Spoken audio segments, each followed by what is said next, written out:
33평 입주했는데 우리 아파트가 왜 이렇게 작아?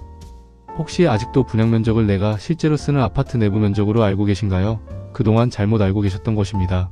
이 영상에서 분양 면적의 숨겨진 진실을 제대로 밝혀드리겠습니다. 플롤로그 33평이라고 했는데 왜 이렇게 좁지? 입주 첫날 정말 많은 분들이 이렇게 말합니다.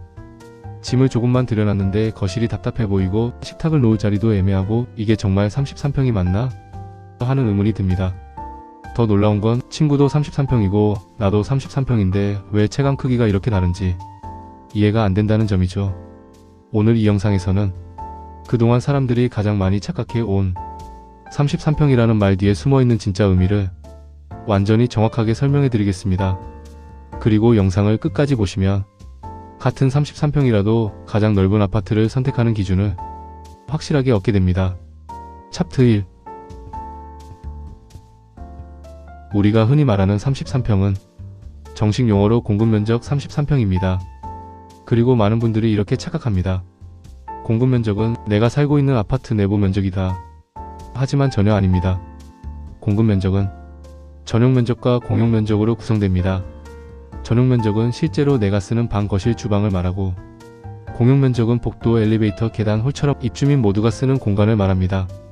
따라서 공급면적 33평은 내가 실제로 사용하는 면적과는 직접적 관계가 없습니다. 그런데 여기서 정말 주의할 게 있습니다.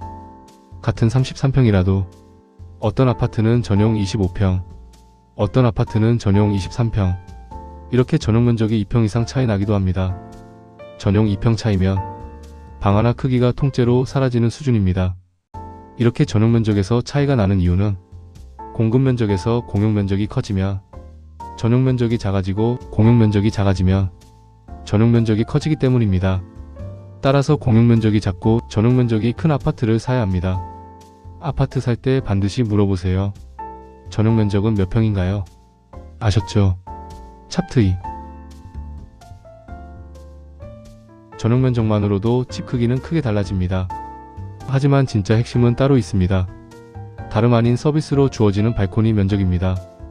발코니 면적은 공급면적과 연동되지 않습니다. 설계에 따라 완전히 달라집니다. 어떤 곳은 발코니가 3평 정도밖에 안 되고 어떤 곳은 8평, 10평 넘는 경우도 있습니다. 그래서 이런 일이 생깁니다. 똑같이 33평인데 우리 집은 답답하고 친구 집은 넓고 시원해 보입니다. 그 차이의 대부분이 바로 발코니 면적에서 발생합니다.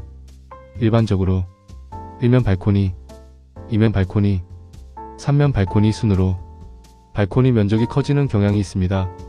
하지만 이것도 절대적인 기준이 아닙니다. 3면 발코니라고 해도 도면의 가로, 세로 길이에 따라 발코니 면적이 작을 수도 있고 발코니 면적이 커질 수도 있습니다. 실제로 실측해보면 3면 발코니 길이도 상당한 차이가 나기도 합니다. 지금까지의 내용을 종합하면 33평 아파트의 내부 면적은 전용 면적의 발코니 면적을 더해 결정됩니다. 챕터 3. 많은 분들이 이렇게 말합니다. 발코니 확장하면 내부 면적이 커지는 거 아니에요? 전혀 아닙니다. 확장을 한다고 새로운 면적이 생기는 것이 아니고 기존에 있던 발코니 면적을 실내화하는 것 뿐입니다. 즉, 아파트 내부 면적은 전용 면적과 발코니 면적을 합한 면적입니다. 이 공식은 확장 여부와 상관없이 변하지 않습니다. 그래서 진짜 넓은 33평은 어떤 아파트일까요? 전용 면적이 크고 발코니 면적이 큰 이 두 가지 조건을 충족하는 아파트가 같은 33평이라도 가장 넓고 체감이 넘사벽으로 좋아집니다. 에필로그. 오늘 영상이 끝나고 난 뒤 여러분은 더 이상 이런 오해를 하지 않게 되실 겁니다. 33평이니까 대충 이 정도겠지 라는 막연한 판단은 이제 끝입니다. 앞으로 아파트를 매입하거나 분양받을 때는 반드시 아래 4가지를 확인하세요. 전용 면적이 얼마나 되는가, 발코니가 1면인지 2면인지 3면인지, 발코니 면적이 몇 평인지, 전용 면적과 발코니 면적의 합인 실제 내부 면적이 몇 평인지, 이 4가지만 알면 어떤 평형이든 실제로 얼마나 넓게 면적이 나오는지 정확하게 판단할 수 있습니다. 여러분의 선택이 더 넓고 더 쾌적한 삶으로 이어지기를 바랍니다. 감사합니다.